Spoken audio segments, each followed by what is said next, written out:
All right, Career Lab Wednesday. Here we are. Let's see if we are going live because I'm using a new Zoom and I think we are. Bam. All right. Welcome, everybody. Welcome to Career Lab Wednesday. I am your host, George Miller, and I am here every Wednesday from noon to 1 Central Time. Well, it's not every Wednesday, almost every Wednesday. And I can help with moves that you are making in your career. And so I invite people to ask questions and I invite people to jump in directly on Zoom if you really want to be in the hot seat and to talk with me and to get some free coaching. Um, but beware, we are live streaming on LinkedIn and on YouTube. So if you do not want to do that, totally understand. And you can simply ask your questions by typing them into the comment section, and I will do my best to address those questions. I also like it when I'm answering questions in the comment section and somebody types in like, thanks, that was helpful. That other piece wasn't. I actually need help understanding something with this, or give me feedback about this interaction at work, or whatever that is. So feel free to keep me engaged that way as well.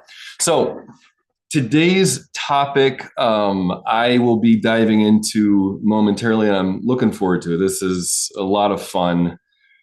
It's painful at times, but I think I'm getting more levity with looking at conflict and the drama that comes up around conflict. And I've got a pretty fun example for you. But I want you to know that you don't have to stay on topic. You can ask any question that's career related. You can ask about resumes, interviewing, ask about managing up, ask about managing down, ask about entrepreneurship, ask about meaning and purpose in your career, ask about how to work with challenges with the team, any of this stuff. Any of that is fair game. You do not have to try to stay within the bounds of the topic that I'm discussing.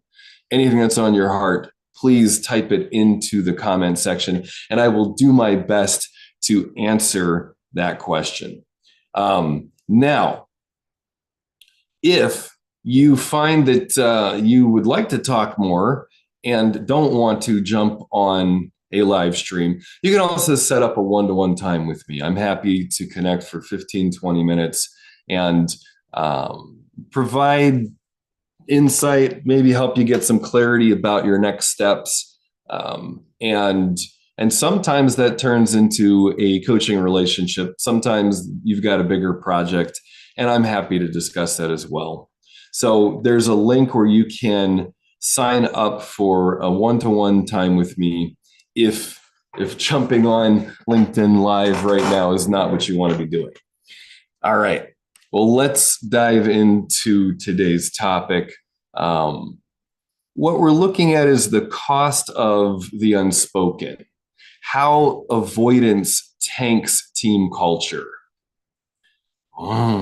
This is so good. This is like if a high bar on great communication and great engagement with conflict is like, things come up, problems, issues arise, and people deal with it immediately and take responsibility for not just what they know how to do, but what they can learn how to do. And everybody's empowered. Like, if that was a 10 out of 10, I doubt that any company is a 10 out of 10. I doubt that there is any organization that handles conflict and communication perfectly. I think that where we're at in the state of evolution, where we are as human beings right now, that we are just on this journey of getting more conscious and more responsible in our communications. And we got a long way to go, no matter who we are, where we are. And I want you to hold this topic today and hold your job search, your organization. I want you to look at it through that lens, that there's room for improvement. And maybe a 0 out of 10 would be, I don't know, just straight up chaos with nothing being achieved. So, with all just blame happening. So, one of the things that I want to look at when we avoid conflict, what happens is that nothing gets done. There's part of being alive means that we are working through things. And so if I am 100% just not engaging in any conflict, and conflict's kind of I'm looking for another word that's not maybe as charged as conflict, but engaging in kind of bumping up against things, then nothing's really happening. And the story that I was thinking of for this is to illustrate this point of using conflict. It goes back 7 years when my wife and I got a car, and we each had a key to the car, and we were on a trip, and one of us lost that car key and the extra car key.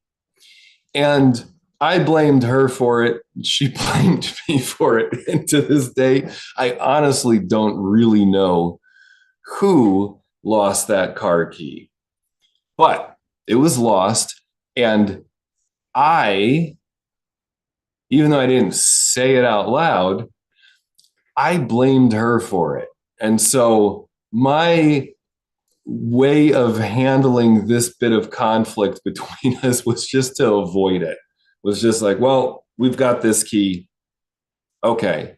But then it added in this level of insecurity, because now it's like, oh man, we can't lose this next car key, or it just added in a complexity to it. But I didn't really want to address it. Like, I didn't want to really say what I thought in that moment. And it actually, looking back on it, it would have just been helpful for me to be like, no, you blamed it, or you lost it. And to actually just verbalize the blame would have actually been progress for me. So anyway, I didn't do that. I just kind of subtly blamed. She picked up on it over the years. Anyway, what this led to was, I don't know, 5 years later or something, I lost the key while going from the car to our apartment, like a 20-foot walk. Somehow I lost the key in that space and I couldn't find it, which is like still bizarre to me. That one, totally, I lost it. Now, the problem that arose was she had an appointment to get to. And so now doesn't have the key to the car. And it turned into a whole blow up, and we ended up having to spend, I don't know, $200 to come get a car key made for that car, yada, yada. Well, if I or either one of us had really addressed the conflict earlier on, instead of subtly or not so subtly blaming, shaming, and justifying, like, well, I'm not gonna take responsibility for getting another car key because that's on her. If we hadn't done that, we would have enjoyed the time with that car more. We would have been better prepared for when I lost the last key. And the whole blow up and her being late to the thing wouldn't have happened. And if we had addressed what was going on between us. And So that's just a kind of fun example of this. And when I share that, like I want each of you listening in to think about ways that you might be doing that. Now it's kind of hard because my unconscious mind does not want me to see that kind of thing. But I've been working this for a while, and I look at what's true when I'm blaming, shaming, or justifying, and I'm getting better at catching when I'm doing that, and getting better at having a sense of humor about it, and saying, okay, I'm going to do something a little more productive. So I want you to be relating it to yourself. Sometimes it's fine if you see it in somebody else. Maybe that's the place to start. Where do you see this in a movie? Where do you see this with your partner? It's easier for me to see it in my wife than it is for me to see it in me. But the real game is for you to see it in yourself. So that's a way that avoiding conflict led to a bunch of things that didn't work in my personal life. Now, for coaching clients and for the world of corporate world, entrepreneurship, etc., this comes up like, I don't know, almost every session. It's basically what people are working through in EQ coaching is, how do I have more meaningful conversations? How do I address the inevitable conflict that is coming up as I am growing my business, or as I am leading my team, or whatever? That this is like at the heart of so much of what I work with people on. And so one of the another story that I could share about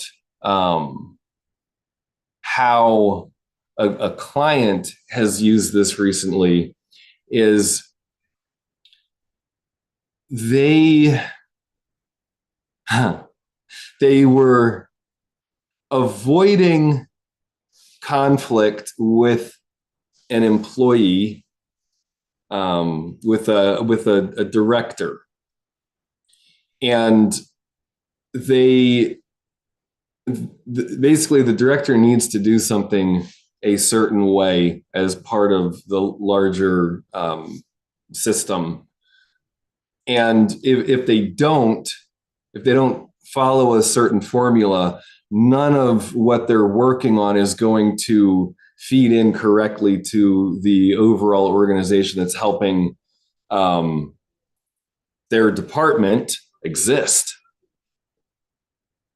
So it's a big deal. Like if this person doesn't succeed, then I mean, they're going to be out of a job, and they will lose this whole area possibly. So it's a really big deal. And yet, how do you deliver that feedback to somebody when they are in a different realm of understanding, and they have all kinds of challenges that you don't even know about? So how do you deliver feedback and coach somebody through something in a situation like that? And being direct with the conflict is often best case, is the best approach. And to say, here's what's happening. This is what will happen if we're not getting the information the way that we need to run this entire company. And if that conversation doesn't happen, that's not going, the problem will continue, and eventually that region will be lost. So how do you do that? And one of the tools that I like to use is the drama triangle from Stephen Cartman, and to look at how people play victim, persecutor, rescuer. So one of my clients was going and communicating with the director, and they were hedging the communication. They were not being direct. It was like they were trying to rescue the person instead of giving them the direct feedback, which then made it harder for that person to understand what my client was saying. And so they are now like, okay, I know that I'm in trouble, but I'm not really clear about how or why. I kind of get it, but not fully. And so this is a really common thing that emerging leaders struggle with, is how to give feedback in a way that addresses the conflict that's there. And another client, one of their employees isn't realizing how hostile they're being to them, that they are, so it's an unconscious thing. It's not like, they're saying, okay, I'm going out today to be mean to this person. It's not that, but it's they are not aware of how they want to make it harder for authority. And so what this other client is working on is being direct with the conflict and saying things like, here's the expectation. This expectation isn't being met. And I need you to help me understand how it's not being met. And because my job is to make sure that you're successful, but I can't do it for you. So what do we need to do here? So that's but just saying that, being able to say that to somebody when you have been in the habit of micromanaging and picking up extra things from people and, kind of assuming that, oh, maybe they won't figure out how to do it, they can, or they're limited in some kind of a way. That's a challenge. So when, one of the great things that I like to reference in this is back when Deming was working with Japanese car manufacturers. They came up with a system where anytime somebody blamed, shamed, or justified something, they would put $1 or $2 into this jar. And I forget how they collected, like, I don't know, $10,000 or something, and donated it to a charity while they were working on this new car design. And they said it was like so worth it because they saved millions of dollars in terms of time, in terms of not having to hire and fire people. When they all agreed to this, that they would be just conscious of blaming, shaming, and justifying, they were way more effective. And the conflict that arose then it wasn't like it was like, oh, well, you told that person that and you didn't tell me that. And so they just, none of the conflict went to drama then. It was like, oh yeah, I see that I started to blame or say like, oh, I didn't have the information, so I'm justifying. And if they didn't have the information, be like, oh, I didn't have the info. Oh, I was about ready to give myself an excuse, but now that I caught that I was justifying why I wasn't going to do something, I went and I got the information that I needed to get. I made a note and said, "Oh, I need to know this." And so now in the next meeting, I had something to ask and say, "Hey, I need to make sure that our team has this."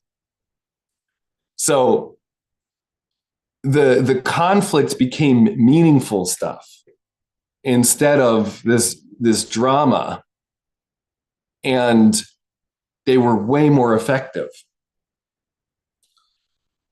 So that's another helpful way of engaging effectively in conflict. And to the point that if you're not aware of the conflict and you're not addressing it, then you are helping perpetuate things that aren't working. Oh yeah, the other part of that study was that they found that when in blame, shame, and justification, there's only a 6% chance of anything changing. There's a 94% chance that it's just going to continue. So, what things can you think of right now in your life? And sometimes I find if you think about the government and larger industries and that things that are outside, and think about how is conflict being avoided right now? And there's this blaming, shaming, and justifying happening as a way to avoid what an individual, what I could do. So I'm fine with you thinking about that large scale, but then ultimately it doesn't matter when you just find it outside. You've got to look at what are the conflicts that you're avoiding right now. And so in recognizing the cost of that to you, if for a lot of people, the conflict is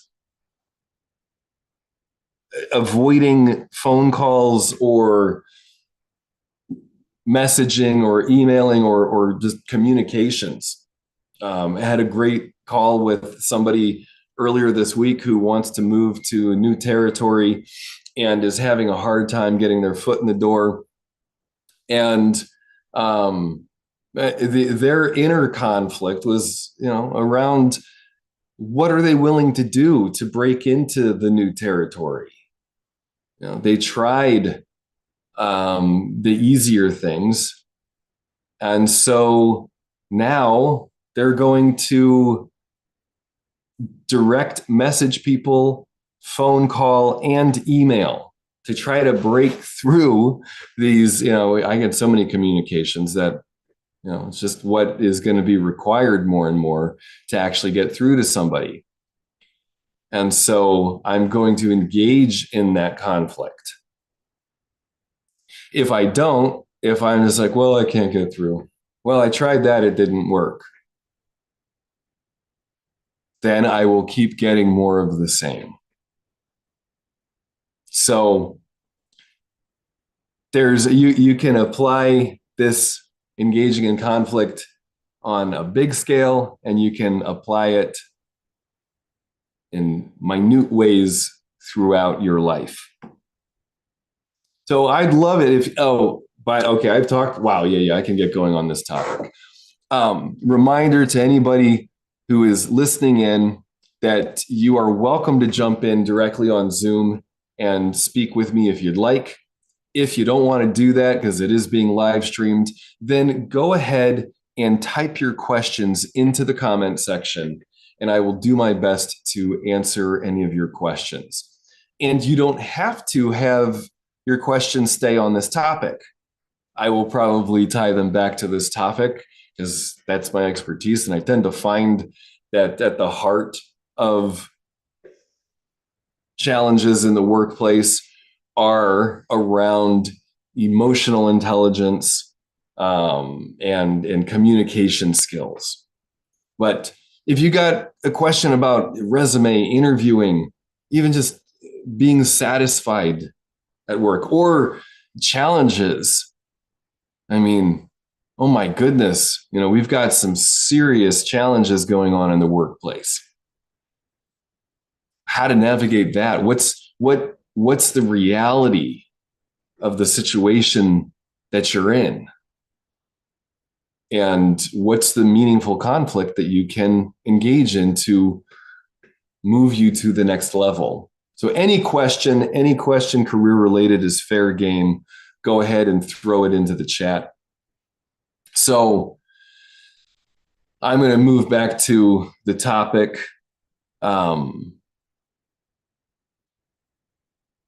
It's, I think, a helpful way of looking at avoidance is that it's really expensive, personally and professionally. Like, it cost my wife and I a lot. I'll say it cost me. It cost me a lot that I wasn't going to engage in meaningful conflict with her around the lost car key. There was a cost to me. There was a cost to the level of intimacy, a cost to like extra thinking that I was having to do to manage only having one key for 5 years. Oh my gosh, as I say it out loud, I'm so embarrassed.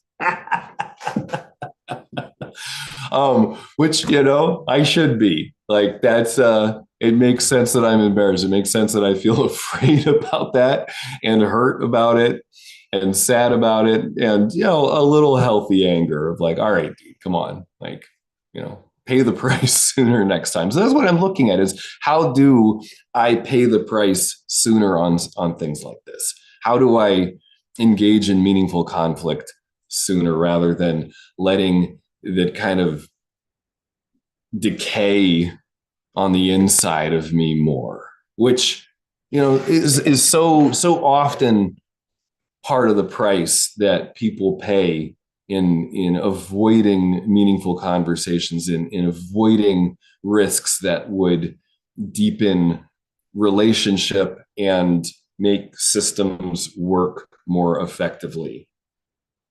Emotional honesty, it's not about confrontation so much as it is about saving a system from silent decay. Things change and need to be addressed. With as one technology is introduced, that changes the way that humanity functions. We got a lot of that going on. And so if I'm unwilling to address, things will decay from the inside in my life and in larger systems. So I talked about the price of not engaging in conflict, of not addressing things early on. Oh my goodness. If in coaching, this happens a lot, in establishing any relationship. If a client is not coming in good shape, and understanding how to use coaching, then that's going to be an issue. If a client comes in and, no, I just want your advice, and it's like, well, that's not how this works. That has to be addressed immediately. There are people who just want me to tell them what to do, and it's like, it's not. It doesn't work that way. Who listens to advice anyways? And so addressing it early on is really important. Addressing advice giving in groups is quite a thing. There's a lot of because I want to move into a final point which I will be wrapping up here. If I don't get any questions from anybody online, I will be wrapping up with my final point around if the cost of not engaging in conflict is that I'm not developing my potential and I am silently suffering and things around me are not functioning yet, or not functioning as well as they could. If that's the cost, well, I believe that there's a cost for everything. So if I am going to engage in conflict, what's that cost? And we'll see if I can tie this to ice water. The cost of engaging in conflict is discomfort. The cost is saying goodbye to one version of myself and saying hello to an emerging version of myself. And so, a key ingredient in engaging in meaningful conflict is being present with feelings. Because if we really break it down, what's happening in interactions is, I don't want to feel that. I don't want to feel, with the car key fight with my wife was, I didn't want to be with the discomfort of saying, no, I think you lost the key. And I resent that you're telling me that it was me. And being present with my anger and fear of like, oh my gosh, wait, am I just that unconscious? Did I like really blank out for 5, whatever time? And did I really do that? Like, oh, that's scary. I didn't want to pay the price of being with uncomfortable feelings. And I didn't want to pay the price of feeling hurt. Honestly, this is how, like, as I'm talking about this more and more, probably for like 2 or 3 years, I was holding on to a fantasy that car key was just going to show up in the car. even though we cleaned it, took out the floor mats and all of that after that trip, like, even though we did all that, there was a part of me that was like, I didn't want to feel the hurt of losing a car key.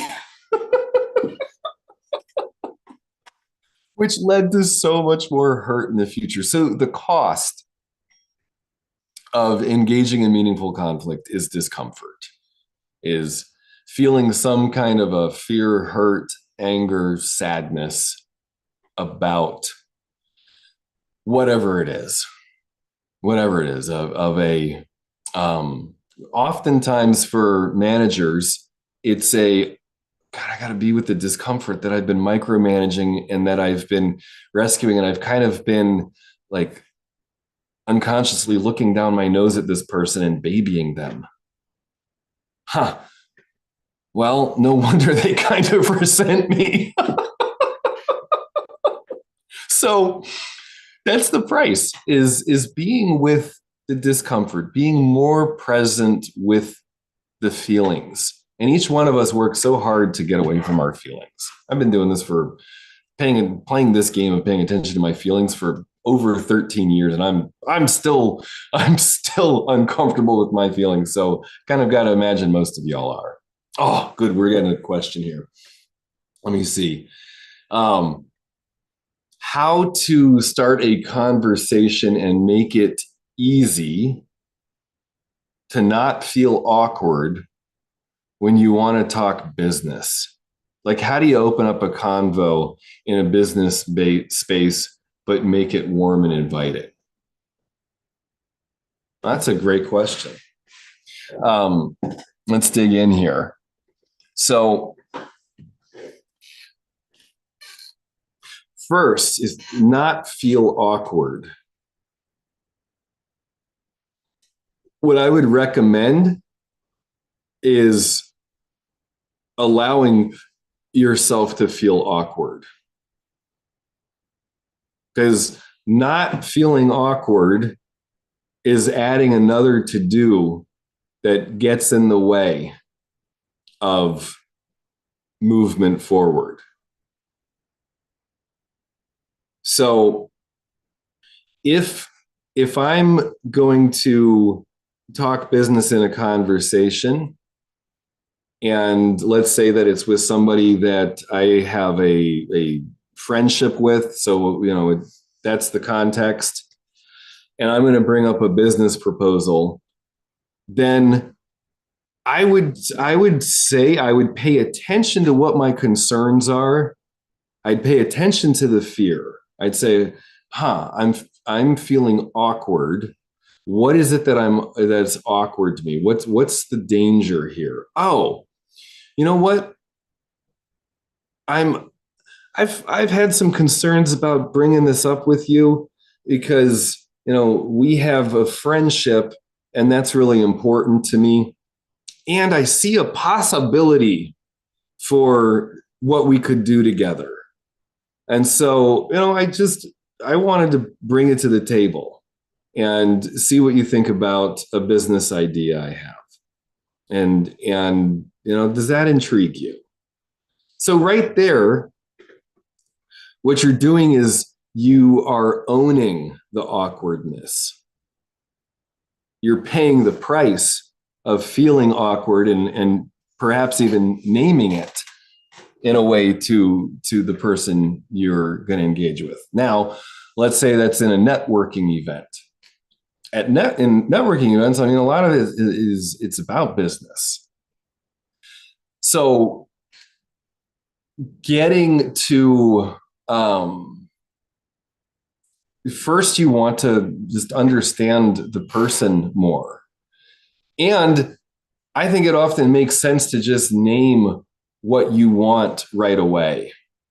I just say, oh, I wanted to talk to you about this. I'm working on this business proposal, and you are somebody that came to mind. I'm happy to share more about it, but I want to also get to know you. What do you got going on right now, or something like that? So you're just upfront about it, and you might feel awkward. Ultimately, so what? If you don't have that conversation, then nothing's going to happen. I found this to be really like if I'm in a coaching session and everything's just going so well and everything's flowing beautifully, there's times where that's wonderful. Like there really is. But more than that, that's usually, now I've come to be afraid of that. Like if there's not some grappling, if there's not some friction, then it's like, there's something more going on. My client is avoiding something. And now I'm curious about that. So in communications like that, where you're, in sales, what I've learned is that when there starts to be that friction, that's actually a good sign. When I find myself kind of stumbling over some of my words, I used to criticize myself there and say like, oh, like get yourself together. Now you're proving that you suck and da-da-da. Like that ran in my head and in my body. It probably still does some. But I've gotten better at catching that and saying, oh, yeah, here's the friction. Here's the conflict. Oh, yeah, I'm uncomfortable. Cool. So another thing that you might want to do to get ahead of this is to purposefully fail at things and purposefully make mistakes. And find interactions. This is a really common one for people interviewing, is get a bunch of interviews and interview at some places that you probably don't even want to work. and make your mistakes there. Get more comfortable with making mistakes. Get more comfortable with being awkward. People are way more, most people, like, I mean, like 99% of people probably are way more forgiving to you than you are to yourself. And so getting more conscious of that fact and understanding that people, like most people want to help. You know, I've been coaching people for years. I don't know how many hundreds or thousands of people I've talked to. The common thing at the heart of each person is that they are their own worst critic. Everybody's so mean to themselves. So, I hope that's helpful. So, any advice surrounding sales? Oh man, I mean, I got so much advice around sales, but the first thing is just doing it.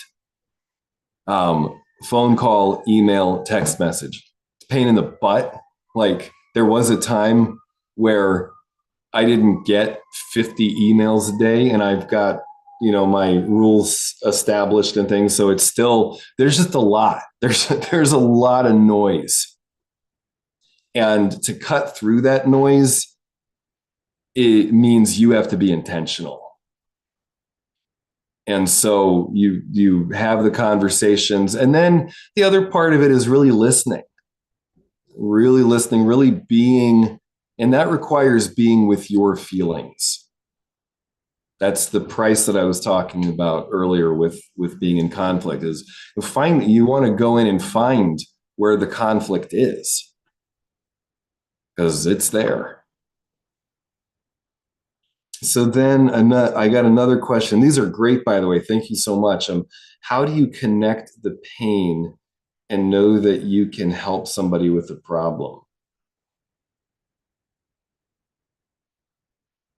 Well, connect the pain. Give me more clarification, if you would, on that one. But I'll answer what I think you mean here is,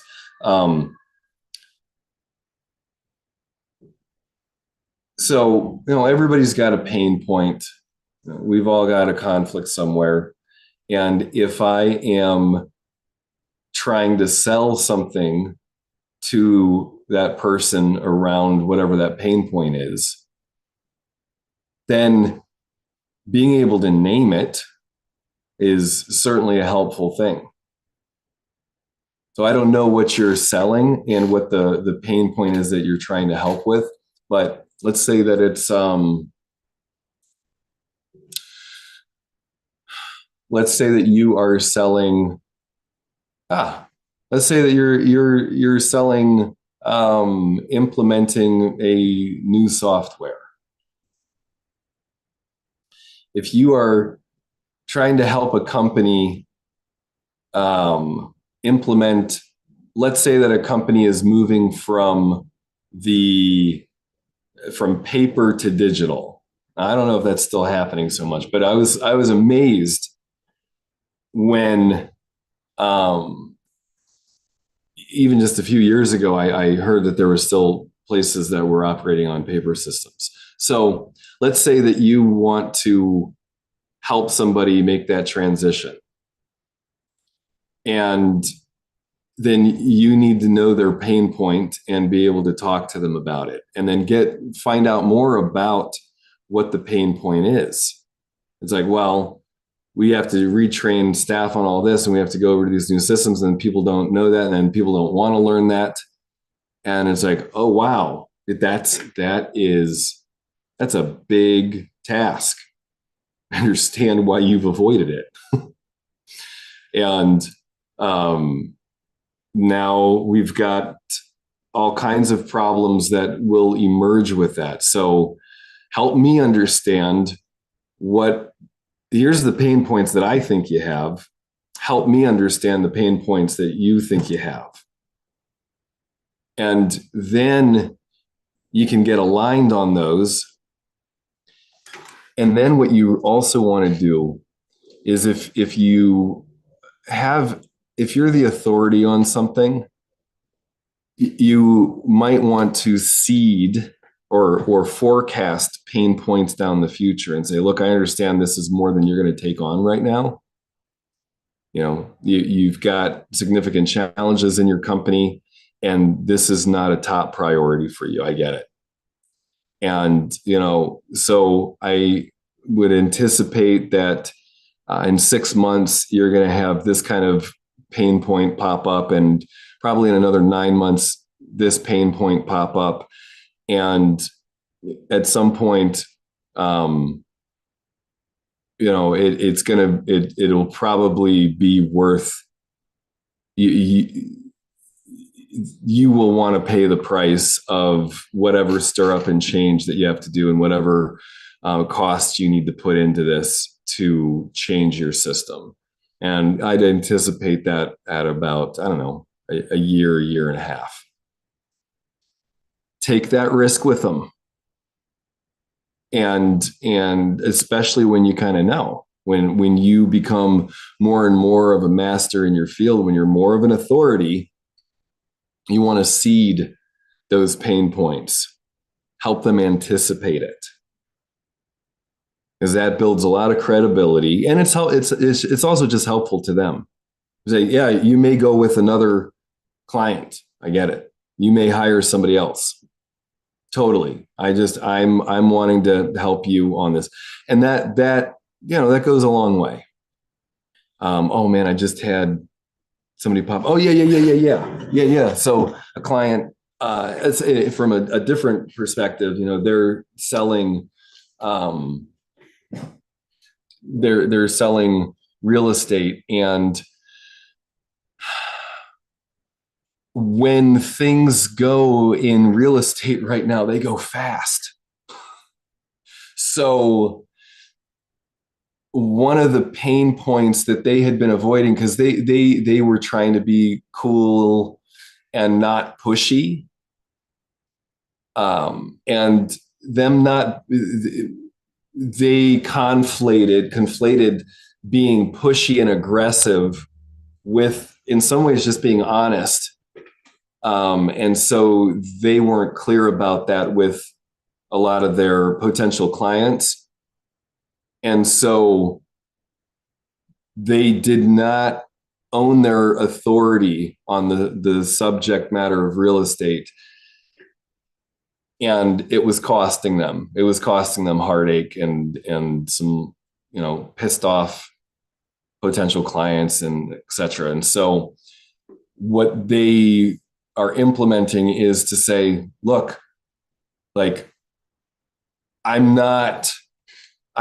like you to have this deal. And things move real fast when they move. So I'm letting you know that now. I anticipate that this is going to go through in 2 weeks. And if I don't hear back from you by this point, then, you're probably not going to get it. And, no hard feelings. That's the reality of the market right now.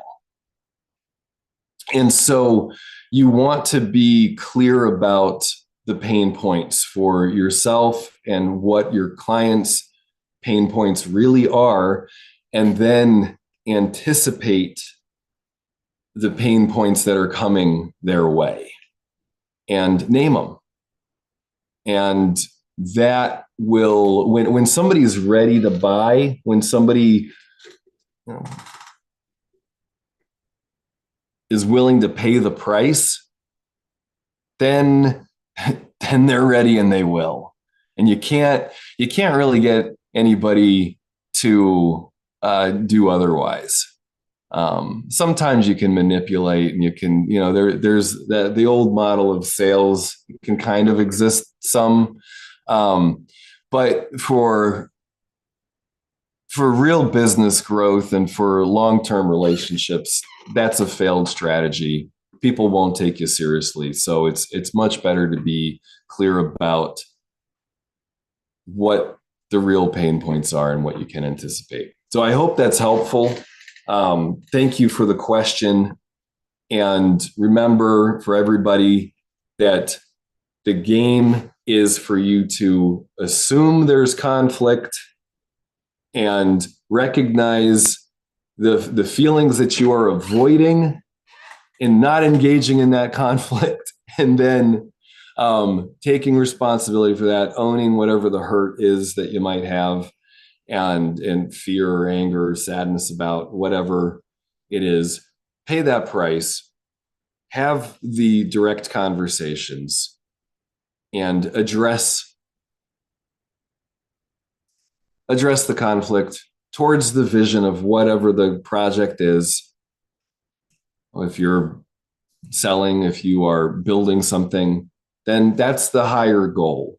And whatever blame, shame, and justification are going on internally are not as important as that, and can help you move through irresponsibility and conflict faster. All right. Blessings, everybody. Thank you for joining in today. I'll be back next week, and I look forward to hearing more of your questions. And again, if jumping on live is not something you want to do, you can set up a one-to-one time with me. I'm happy to go through where you're at in your development. And sometimes just getting crystal clear on where you're at really helps you take your next step, and a quick call is all we do. And sometimes it's a longer coaching relationship. You've got a bigger game at play, and you may want to develop a relationship with me or with another coach. I honestly, sometimes I've coached people who have coaches in their organization. They just were like, this is kind of BS, and weren't taking advantage of it. And I was like, by the end of a 15-minute call, they're like, you know what? I think I'm going to just engage the coaches that my company is providing for me. So even if that's what we do, I'm happy to talk to you, because coaching is really powerful. It's incredibly, I have coaches. I will probably always have coaches. It's an incredibly powerful setup where, I'm exchanging something money for somebody's undivided attention on me that helps me come up with meaningful solutions to my own problems. It just works really well. So I hope you engage with it. All right, everybody, blessings. Take care. Oh yeah. Connect the pain points that they are dealing with. Yeah. Sometimes just having the conversation with a potential client and helping them get clear about what their pain points are is all that will happen. You may not sell a service out of it. That's fine. That's totally fine. What's most important is the relationship.